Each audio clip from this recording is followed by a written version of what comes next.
Welcome back to the Movement Network, Bart, and today we're going to talk about Dillian Whyte versus Alexander Povetkin, a fight that took place during the weekend, this past weekend. Alexander Povetkin, a fighter that, for me, in my eyes, at least, should retire, has no business going back into the square circle. I believe he has 40 fights, 36 wins, 25 KOs out of those 36 wins, 3 losses. He's been knocked out twice and 1 draw. We first saw him lose to Vladimir Klitschko, one of my favorite heavyweight fighters. Then we saw him get knocked out cold. Not knocked out cold, but we saw him. We saw a huge dent in his armor when he fought AJ. He's just gonna get past that long jab of AJ, and then he got embarrassed. And I would say that, and I would use terminology of embarrassed. I feel very comfortable saying that he was embarrassed simply because Dillian Whyte really took it out of him. From the beginning of the bell, Dillian Whyte was a bit more patient in this fight and went forward and just basically embarrassed him. Anyway, I wish Alexander Povetkin the best of luck. You know, you've been a pro since 2011. Great amateur fighter, and I say great because he won the Olympics. So if you win the Olympics, you're great in my eyes. So at least a good amateur.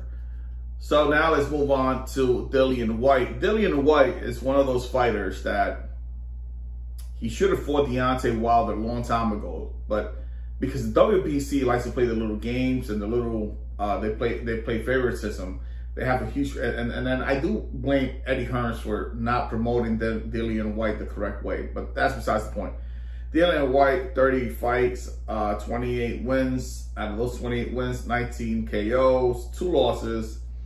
And he's been, as the British would say, he's been sparked out, both of those losses. The first one was to AJ.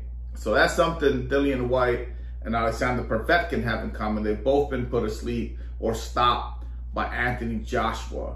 And then when it comes to Dillian Whyte, we saw him lose last year to Alexander Povetkin, a fight that he was winning, dominating, and we knew that this was going to happen. If you saw the first fight and you kind of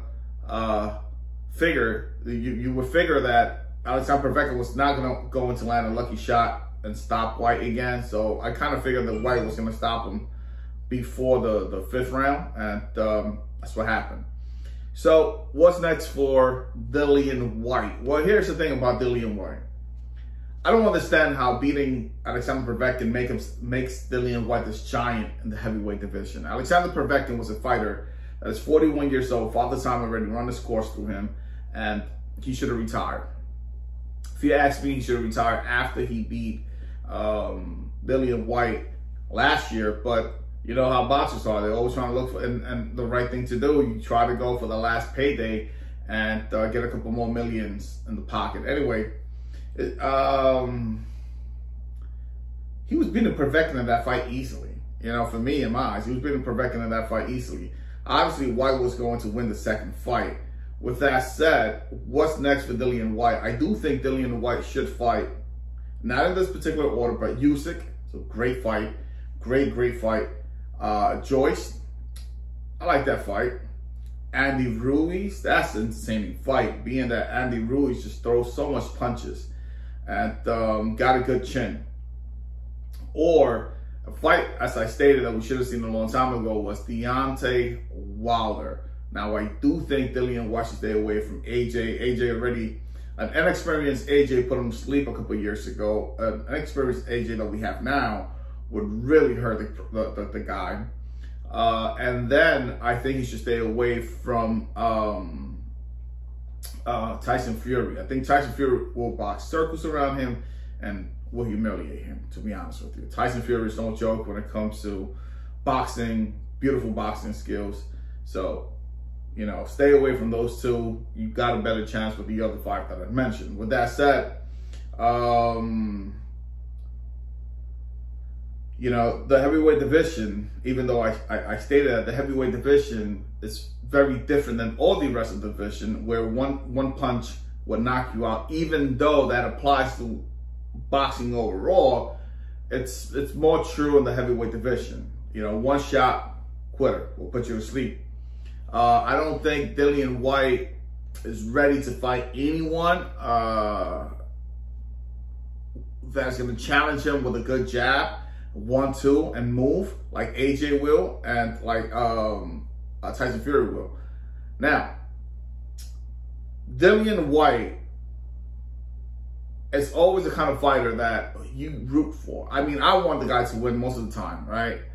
I knew he was going to win this fight. I was a little sad last time. Not sad, but I was a little, you know, it took me back when I saw the fight, because he was doing so well. And I love the Dillian Whyte's personal story, how he came up. He was a kickboxer back then. So I love all that. But unfortunately, this is where the bust stopped for Dillian Whyte. I don't think he has the skills, the tools. He has the determination to move forward. I don't think Dillian Whyte could be a top 5 right now fighter. I don't think he's capable of. In this fight with Alexander Povetkin, he looked sloppy. He was all over the place. He was throwing shots. He was just walking straight forward. So a more experienced fighter, and I say more experienced fighter, not that Povetkin wasn't experienced. Povetkin, again, great amateur. You know, he had a decent fight. Decent record. You know, he fought Vladimir, and Vladimir didn't knock him out, Klitschko. Anthony Joshua stopped him, but Anthony Joshua is a whole different level, you know. AJ will definitely stop him again, you know, both of these guys. So Dillian Whyte has to be very careful who he wants to fight next, and he has to be very careful who he calls out. And I already mentioned the 5 people you should be calling out, and the 2 you should be stay away from. I want to thank you guys for watching this video. Unfortunately, I have a meeting within the next 5 minutes, so I just wanted to make this this video.